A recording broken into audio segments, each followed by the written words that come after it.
Բարի երեկո, 5-րդ ալիքի եթերում հարցազրույցն է։ Ես Անահիտ Հովհաննիսյանն եմ և այսուհետ ամեն օր միասին կհանդիպենք հարցազրույցի տաղավարում։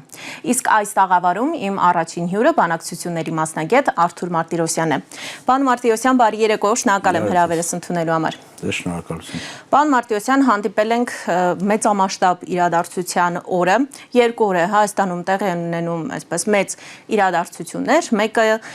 Եվրոպական քաղաքական համայնքի 8-րդ գագաթնաժողովն էր, իսկ այսօր արդեն կայացավ Հայաստան-Եվրամիություն առաջին գագաթնաժողովը։ Ի վերջո, այս միջոցառումները բացի իրենց անվան, այսպես հանրային հնչեղությունից, ինչ ազդեցություն ունեցան մեր քաղաքական կյանքի եւ նաեւ դրանից բխող արդեն հանրային կյանքի այլ ոլորտների վրա։ Խնդրեմ։ Դե պետք է սկզբից հասկանանք ինչի համար է ստեղծվել այդ պլատֆորմը, ոնց է ստեղծել եւ ինչի համար, որովհետեւ կա Եվրոպական խորհուրդ, որը նույն երկրները ընդգրկված են այդ խորհրդում։ Եթե կա խորհուրդ, որտեղ կարելի է անցկացնել այդպիսի քննարկումներ եւ դա չէր բավարարում, ուրեմն ինչ որ շահեր կան, ինչ որ խնդիրներ կան, որ պետք է մի այլ ձև, այլ պլատֆորմում փորձել ձևակերպել, քննարկել, անցկացնել ավելի բարձր մակարդակի վրա փակ քննարկումներ եւ այլն եւ այլն։ Դե սա բարձր է, որ 22 թվին Մակրոնի հենց կողմից ստեղծված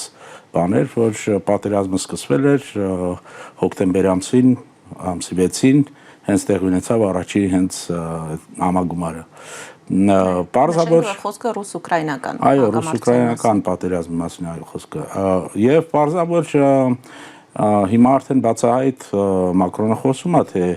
ոնց է ստեղծվել, ինչի համար է ստեղծվել։ Եվրամիությունը իհարկե ունի շատ մեծ մարտահրավերներ այս պահին, ճգնաժամեր, ինչպես Մելանին էր ասում, Իտալիայի վարչապետը, եւ դրանցից մեկը իհարկե անվտանգության խնդիրն է։ Այսինքն կարող է սպասելի էր, որ Թրամփը կարող է ստեղծի այդպիսի անվտանգության խնդիրներ Եվրոպայի համար, բայց այդ խնդիրները կան եւ իրանք փորձում են ինչ որ ձև լուծել այդ հարցերը ուրիշ երկրների հաշվին։ Սկզբից, երբ որ ստեղծվեց ուրեմն համայնքը, քաղաքական համայնքը, իրանք խոսում էին ընդհանուր շահերի մասին, ընդհանուր արժեքների մասին։ Բայց հետո շատ արագ հրաժարվեցին ընդհանուր արժեքների, որովհետեւ բոլորին պարզել, որ ոնց կարող է նույն Ադրբեջանը ունենա նույն արժեքները, ոնց որ եվրոպական երկրները եւ այլն, եւ որ այդ արժեքները այլ են, հիմա էլ նորից բարձ դարավ, հա, բայց այն ժամանակ էր իրանց բարձ։ Ուղղակի իրանց պետք է շատ կարևոր աշխարհակաղակական ռիսկեր կառավարել,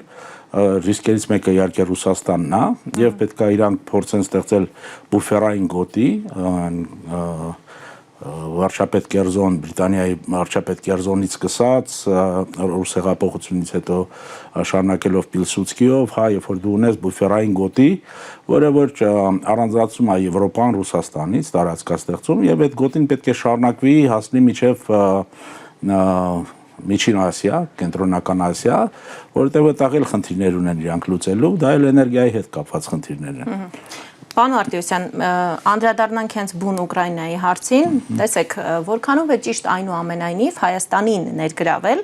ոչ թե իրենց տեսանկյունից, այլ Հայաստանի տեսանկյունից, որքանով է ճիշտ ներգրավել նրանց այդ օրակարգերի մեջ, որովհետև ինչպես նշում եք, հստակ սա ստեղծվել է Մակրոնի նախաձեռնությամբ ռուս-ուկրաինական հակամարտությունից հետո նպատակը դիմագրավելն է Ռուսաստանին այսպես ներկայացնել որպես հռչակել որպես թշնամի։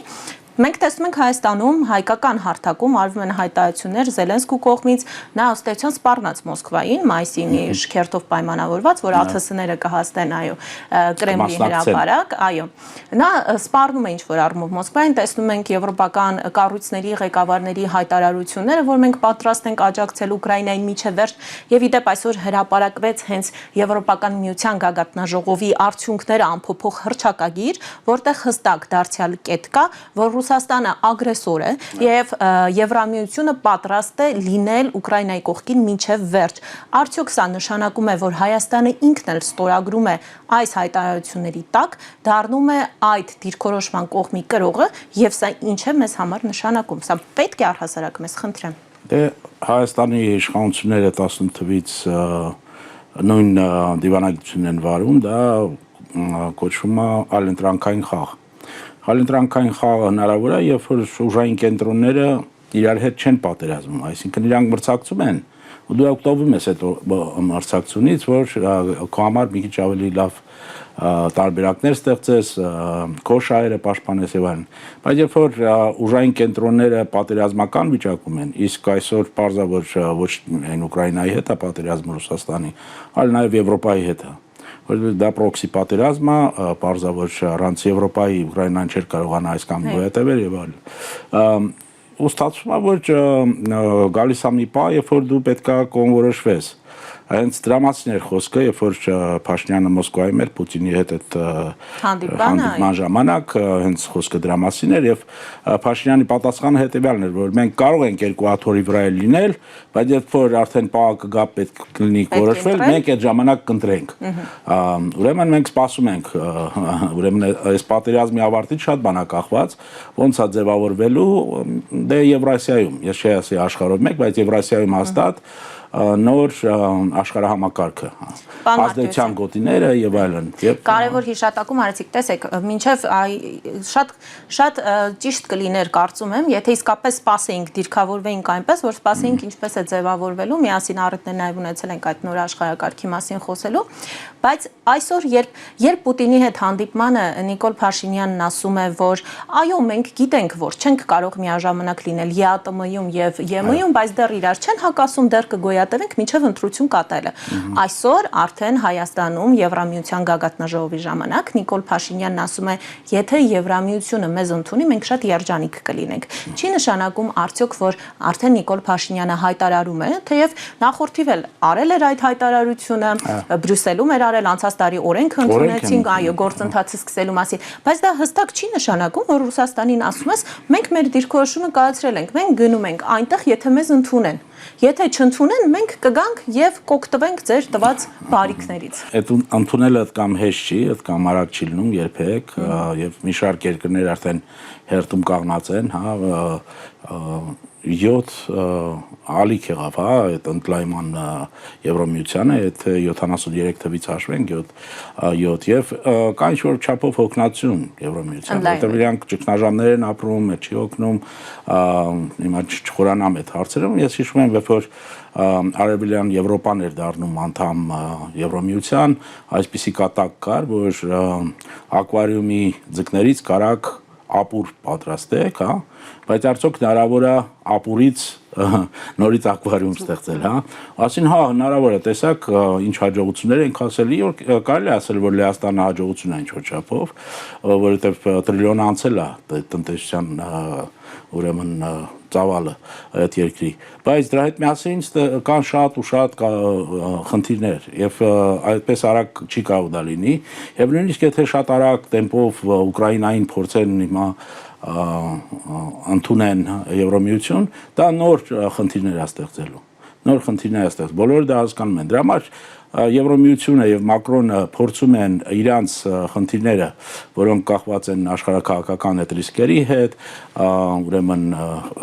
երբ որ նայում ես 8 հանդիպման ժամանակ ինչ են քննարկել, նույն խնդիրներն են քննարկում։ Անվտանգություն, աշխարհակահաղական ռիսկերը, էներգետիկա, այդ միանալը, հա, connectivity ինչ որ կոչում են։ Իրանք փորձում են գտնել ինչ որ ճանապարհ այս ճգնաժամերից դուրս գալ, եւ դա ընդլայնումը չի, շարունակական ընդլայնումը չի։ Դրա համար իրանք փորձում են այս երկրներին օգտագործել որպես գործիք իրանց շահերը բավարարելու համար, բայց ներկայացնելով այդ ամենը իբրև դա իրենց շահերից է հենց։ Իբրև դա մեր շահերից է, որ այդ ամենը ցնցած է։ Հիմա Եվրոպական դիվանագիտության ղեկավարը Կայա Կալասը ասում է, որ դա ձեզնից է կախված Հայաստանը կինտեգրվի Եվրամիությունում, կդառնա անդամ թե չէ, ասում է շուտով ընտրություններ են, սեղանին դրված է Հայաստանի եվրոպական ապագան եւ հեռանկարը։ Հիմա ինչ է նշանակում ընտրություններում ենթադրենք նորից վերընտրվում է Նիկոլ Փաշինյանը եւ նրա իշխանությունը, դռները բացելու են մեր առջեւ, ինչու են սա փորձում փոխկապակցել ընտրությունների հետ այդ եվրոպական հեռանկարը այդքան գրավիչ։ Որովհետև Մակրոն դրա մասին բացահայտ ասեց, չէ՞, ինչ տեղ ունեցավ հենց առաջի քաղաքական եվրոպական քաղաքական համայնքի հանդիպման ժամանակ, որ Նիկոլ Փաշինյանը այդպես էլ ասաց, Նիկոլը անցկացրել էր ուրեմն Թավշյա հեղափոխություն եւ ինքը այդ ռիսկերից երկիրը ազատեց։ Ինչ նշանակում ռիսկերից ազատեց։ Նշանակում է, որ այն ինչ որ արվել է հենց կամ իրանց ուղեկցությամբ, կամ հենց Փաշինյանի որոշումն է եղել, որ այո, ինչպես ասում էր, Ղարաբաղը թոք է, պետք է ազատվել եւ այլն։ Այսինքն այդ ամենը մտածված արվել է, որ նախ Ռուսաստանին դուրս մղեն տարածաշրջանից այդ ծրագրով, երկրորդ էլ իրանք կարողանան փոխարինել, որ այդ ճանապարհները վերահսկեն։ Կա նաեւ Չինաստան ավելի կարևոր խնդիր, որովհետեւ Եվրոպան ունի այսօր մեծ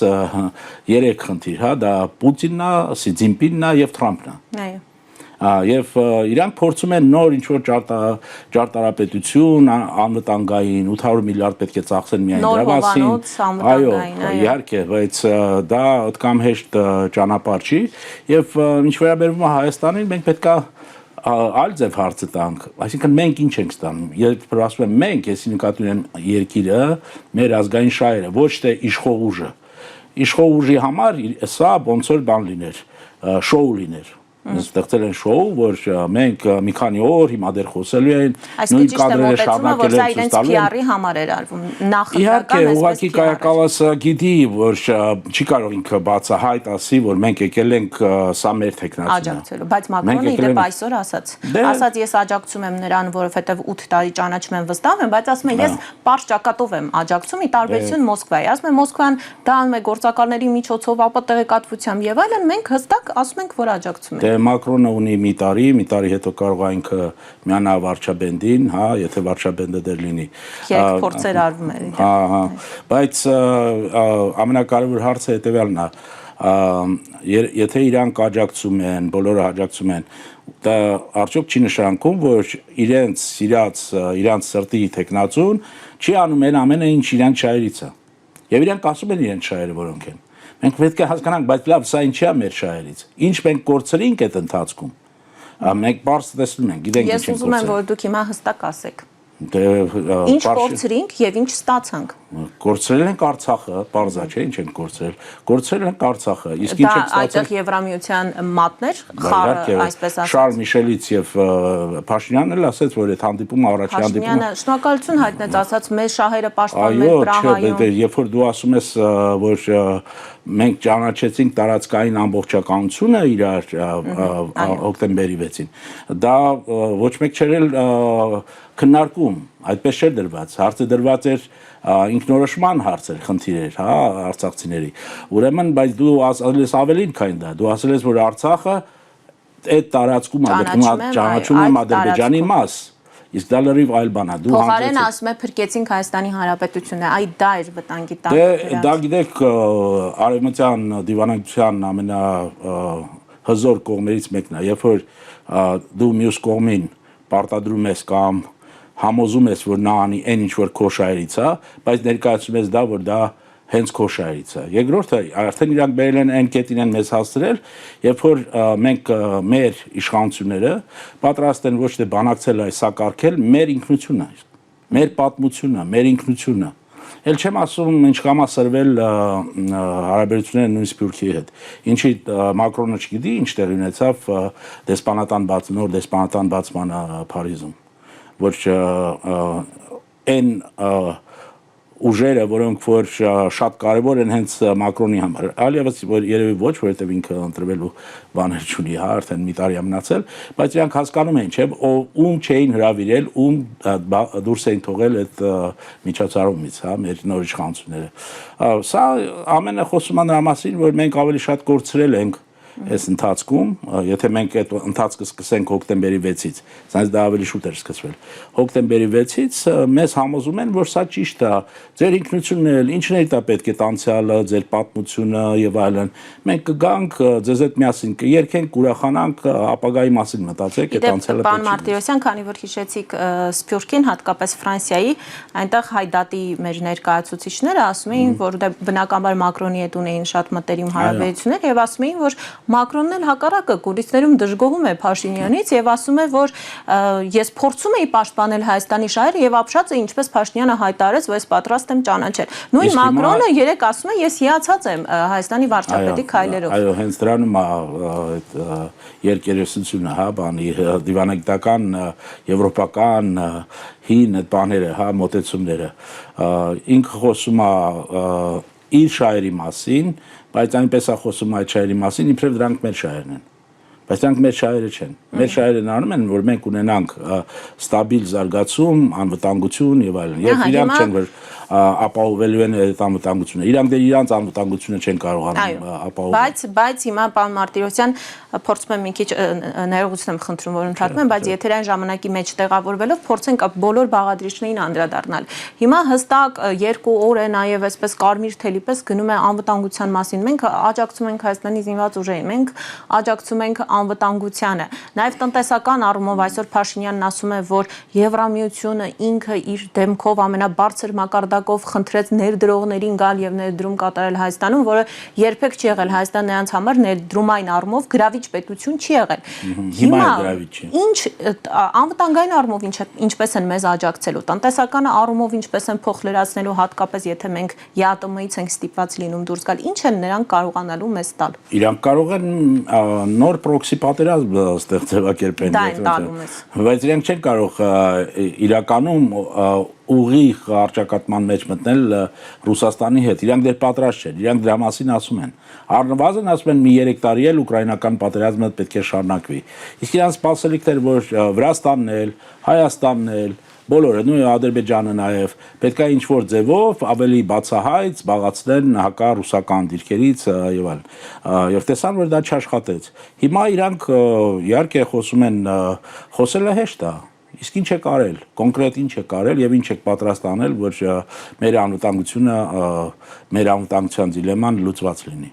Ասում եք, որ պետք է ռուսները դուրս գան այստեղից, դե ասեք ամերիկացիք, բա որ ամերիկացիք դուրս են գալիս, ինչ եք ասում, որ դա վատ է Եվրոպայի համար։ Ալ երկրի զինուժը չի ձեզ մոտ տեղադրված։ Ուրեմն ինչ որ խնդիր կար, չէ, որ դա տալիս էր դրա այդ խնդրի լուծումը, որ տեղադրված են։ Իսկ իրանց փոխարինող կա։ Իսկ եթե չլինի իրանց փոխարինող, դուք կարող եք մեզ հավաստիացնեք, որ Թուրքիան կամ Ադրբեջանը չեն կարող օգտվել այդ բայից։ Ոնց որ 20-ական թվականներին Ֆրանսիան Աթաթուրքի հետ պայմանավորվեց եւ հանձնեցին Կիլիկյան, շատ արագ ձևով, նենց էլ ստեղ իրանք շահերը միշտ առաջ են տանելու։ Մենք պետք է մտածենք մեր շահերի մասին, ոչ թե Ֆրանսիայի, Եվրոմիության եւ այդ գիտեք օտարամոլությունը մեզ մոտ մենք տարապում ենք դրանով։ Այսինքն մենք փոխարեն մտածենք մենք ինչ պետք է անենք, որ մենք ինքներս կարողանանք զսպել,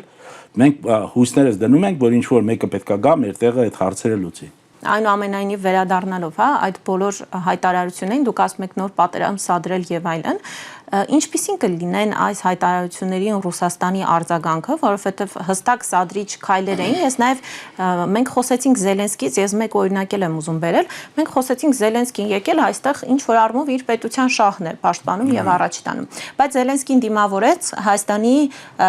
ազգային ժողովի խոսնակը նախագահ Ալեն Սիմոնյանը։ Ալեն Սիմոնյանը Զելենսկին դիմավորելուց 2 օր առաջ Հայաստանի հանրային հեռուստաընկերության եթերում դարձյալ հստակ քաղաքական գնահատական էր տվել այդ հակամարտությանն, ասել էր Ուկրաինայում Ռուսաստանը իր շահերը իրացրեց, սպասարկեց ռազմական ագրեսիայի ճանապարհով, իսկ Հայաստանում ասում է դա փորձում է անել քաղաքական օպերացիայի միջոցով։ Հստակ գնահատական, որին արձագանքը իդեպ չուշացավ, նրան արձագանքեց Բելարուս, այսօր արտգործնախարարությունը այն առումով, որովհետև նա նշել էր, որ այ Բելարուսը դարձել է Ռուսաստանից կախյալ պրոքսի երկիր, մենք չենք դառնում։ Իսկ այսօր էլ մենք տեսնում ենք, որ Մեդվեդևն է արձագանքում եւ Զելենսկին եւ Նիկոլ Փաշինյանը ընդ որում երկուսին դնում է նույն հարթության վրա եւ նրանց անվանում է ռուսաֆոբ, նույնիսկ կար ձևակերպում անխելք ռուսաֆոբներ, այնուամենայնիվ հստակ նույն հարթության վրա։ Մեդվեդևը շատ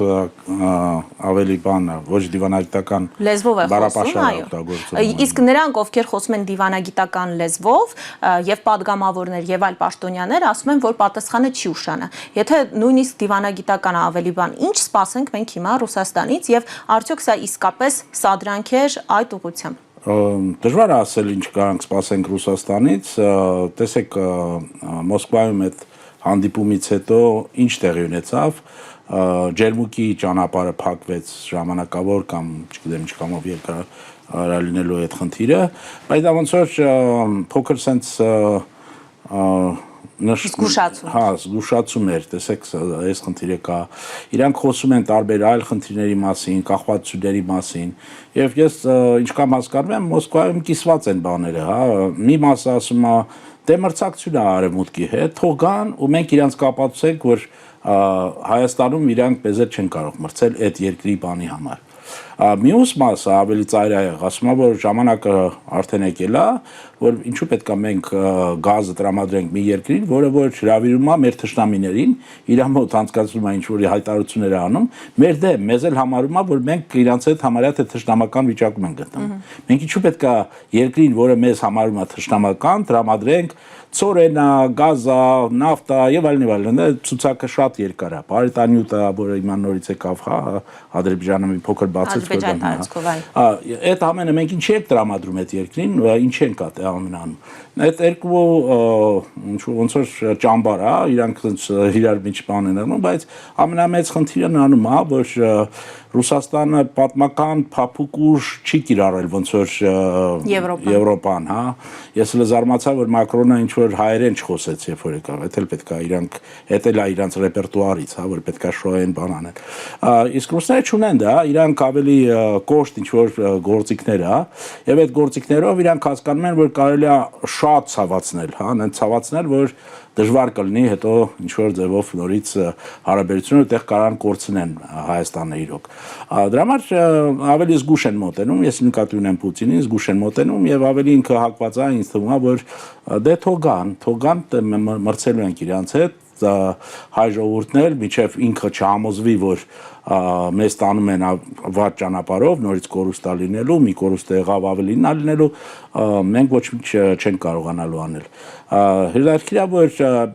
ինչպես իրանք բանարեցին, արձագանքեցին փոխնախագահան Թուրքիայի, որ եկել էր այստեղ եւ Ալիևը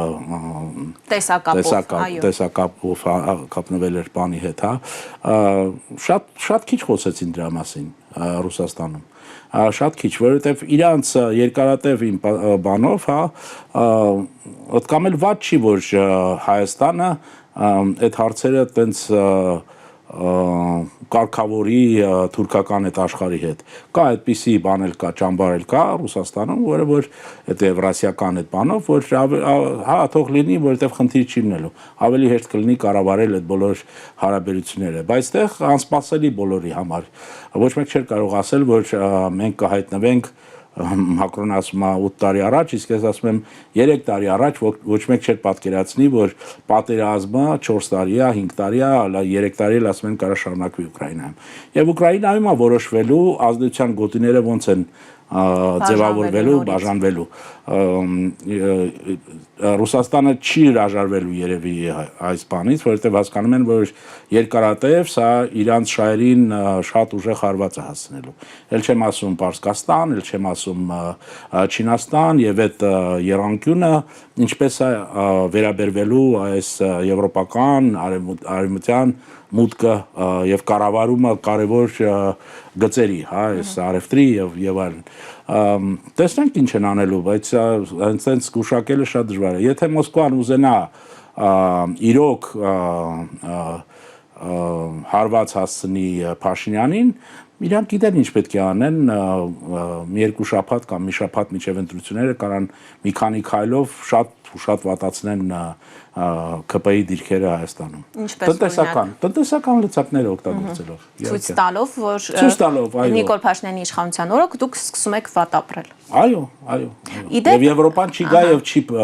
փոխարինի մեզ։ Պարոն Մարտիրոսյան, այստեղ գլխավոր քայլը Հայաստանի իշխանությունների ըստ վերլուծաբանների, Հայաստանի իշխանությունները այդ բոլոր հետևանքները փորձում են կոմպենսացնել թուրքական եւ ադրբեջանական ճանապարհով։ Վերջերս մենք տեսանք Ադրբեջանի փոխվարչապետն էր Հայաստանում, հանդիպեց գործարարների հետ, խոսում են այնտեղ Թուրքիայի Գյումրի կարծ երկաթգիծ են վերանորոգում, այսօր Սրդար Քլիչն է եկել Հայաստան, բանագնացը,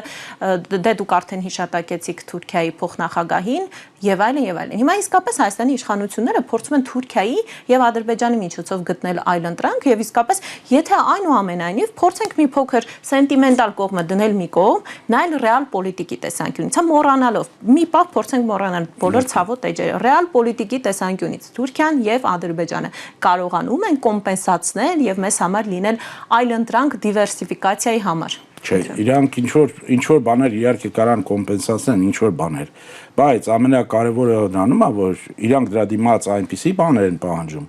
որ դրանք դնելու են հայկական ինքնության արդեն ավարտ։ Տեսեք, պարզա չէ, ինչու է այս նոր հանձնագրի այս պատմությունը, ինչու Արարատը հանեցին բաներից կամ հա, չէ, խորվիրապը, որ չերևա։ Հա, խորվիրապը, որ Մասիսը չերևա, կամ ինչի համար, ասենք թե լավ, Այբուբենը կա, բայց որտեղ է Մեսրոպ Մաշտոցը ստեղծել այդ Այբուբենը, որտեղ է գտնվում Ամարասը։ Ադրբեջանում է, Ադրբեջանում է դա տեղ ունեցել, դա լինելու է, թե դա դառնալու է աղվանական արդեն եկեղեցի։ Իրանք իհարկե թուրքական եւ ադրբեջանական կողմի բացի ինչ որ ասենք երկրաքաղաքական ինչ-որ խնդիրներ լուծել, ճանապարհները եւ այլն կապերը Նախճիվանի, Ադրբեջանի, Թուրքիայի եւ Թուրանի, Մեծ Թուրանի հետ, իրանց համար ամենակարևոր խնդիրն է, որովհետեւ իրանք չեն վստահում, չեն էլ հավատում, որ Հայաստանը, քանի որ մեր ինքնությունը կամ տարբերվում է եւ մեր պատմական այդ արմատները անգամ խորն են, իրանք չեն հավատում, որ մինչեւ իրանք վերջնական լուծում չտան այդ հարցին, սա խնդիր չի լինելու իրանց համար։ Ինչ էլ ասի Փաշինյանը, ինչ էլ խոստանա իրանք հասկանում են, որ հայկական խնդիրը իրանց համար խնդիր է։ Դրա համար, քանի որ Փաշինյանը պատրաստ է որոշ հարցեր լուծել, իրանք իր ձեռներով փորձում են այդ ամենը լուծել։ Այսինքն մոռացեք ձեր պատմության մասին, այդ պատմությունը խանգարող հանգամանք է։ Մենք կասենք դες, որ սա եղել է աղվանական, ստեղ պետք է լինի արևմտյան Ադրբեջան եւ ստեղ պետք է լինի թուրքական այնպիսի ուրեմն ներկայացում եւ կախվածություններ Թուրքիայից, որ այս երկիրը ոչ մի բան Իրանի չներկայացնի եւ մյուս սերունդը հայերի կասի, որ ստեղ ապրելու տեղ չի իրանց համար, այ թե ուր են տանում իրանք մեզ։ Իսկ դա խնդիր չի լինելու ոչ Ֆրանսիայի համար, ոչ Եվրոմիության համար, որտեղ մենք դա տեսել ենք պատմական։ Ես արդեն հիշեցի Կիլիկիայի պատմությունը, նույնն էլ ստեղ է լինելու։ Իրանց համար շատ հեշտ ավելի լինելու Թուրքիայի հետ պայմանավորվել, քան ասել, որ իրանք հակադրվելու են հայկական ինչ որ շահերի բանով հակադրվելու են։ Դուք մի բերան լսեցիք, եկեղեցին քանդեցին Ստեփանակերտի կենտրոնում։ Ձեզ համար ամենակարևոր արժեքներից մեկը դա սեփականությունն է, մարդու սեփականությունն է։ Երեք երբ խաղաղությունն էր հաստատվում, այսպես շնորհակալություն ենք հայտնում Ադրբեջանի նախագահին, ահազանգը եկավ, որ երեք դարձյալ քանդել են հայկական զանգակատունը, որը նվիրված էր հայոց ցեղասպանության զոհերի հիշատակին։ Ստեփանակերտում քանդում են։ Ընդ որում, պարոն Մարտիրոսյան, տեսեք, ինչ են ասում Հայաստանի իշխանությունները։ Ասում են, եկեք չսադրենք, մենք չենք խոսում Արցախայրի վերադարձի մասին, որpիսի նրանք չխոսեն արևմտյան Ադրբեջանի եւ ադրբեջանցիների մասին, բայց հենց երեք իդեպ երբ Ալիևի աշխատակազմը տարածում է նրա այդ ելույթը, հայտարարությունները, Երևանին անվանում է Էրիվան եւ հայկական կողմից գնահատական չի հնչում, միայն փոխարտգործնախարարը այսպես լրագրողի հարցին ի պատասխան ասում է դե լավ չի, ճիշտ կլիներ, որ ճիշտ անուններ օգտագործվեն։ Եթե իրանք ասում են, որ խաղաղություն են բերել արդեն, ինչ արշակում չսադրենք, որ պատերազմ չլինի։ Այսինքն դու պահանջելով քո մշակույթը, քո պատմական ուրեմն ներկայացումը այդ տարածքում ոչնչացվում է, դու մի բան չես կարող ասել ու դա է խաղաղությունը, այդպիսին է լինում խաղաղությունը։ Դե թող Ֆրանսիան եւ Գերմանիան երկրորդ համաշխարհային պատերազմից հետո ֆրանսիացի քանդեն գերմանական ինչ-որ բաներ Ռայնլանդում կամ որևէ տեղ։ Մենք տեսանք դες բան, մենք դες բան չենք տեսել։ Մենք մենակ մեզ մոտ ենք տեսնում, որովհետեւ ասում եմ, իրանց համար խնդիրը մեր ինքնությունն է։ Իրանք այլ ձև չեն տեսնում։ Եվ ինչ կամ Ռուբեն Ռուբինյանը խոսի նրա մասին, որ կամ Արսեն Թորոսյանը, որ բա ինչ անենք։ Իրանք ասում են, հա, իրանք ասում են լավ ենք անում ենք լավ ենք անում։ Հա, որ դու լռես, ոչ մեկ էլ չի խոսի դրա մասին, իհարկե։ Ինչու՞։ Եվրոպան խոսեց մինչև այստեղ գալը, Եվրոպական խորհրդանը ընդունեց բանաձև, որտեղ այո, անդրադարձ կար, դե հարցի մյուս կողմն է դա որքանով էր։ Բանաձև պետք չի, պետքա գործունեություն։ բանաձևով մեզ պետք չի բան անել հանգստացնել, պետք է գործունեություն, որովհետև Ալիևն էլ է դա հասկանում, դրա համար է շատ համարձակ, ինքը արդեն հակադրվում է, չէ, Եվրոպայի հետ։ Իսկ ինչու գործունեություն չենք տեսնում։ Ինչու Ռուսաստանի դեմ կարակ սանկցիա կիրառեք, իսկ Ադրբեջանի դեմ, եթե տեսնում եք, որ դա խախտում է ձեր արժեքները եւ այլն, չեք կարող կիրառել սանկցիաներ, որովհետեւ իրենց շահերից չի։ Պարոն Մարտիրոսյան, հիմա տեսեք, դուք ասում եք բանաձև, այո, խոսքը առհասարակ իսկապես էական չի, բայց ինչու եմ ուզում այս օրինակը բերել։ Նույնիսկ եթե բանաձևը որևէ օգուտ չի տալիս, այնուամենայնիվ գնահատական հնչում է, հա, գերիների վերաբերյալ մշակութային ժառանգության։ Չէ, բայց նման հայտարարություն 2 օր Երևանում տեղի ունեցավ եվրոպական գագաթնաժողով։ 2 օրվա արդյունքներով ընդունվեցին հայտարարություններ։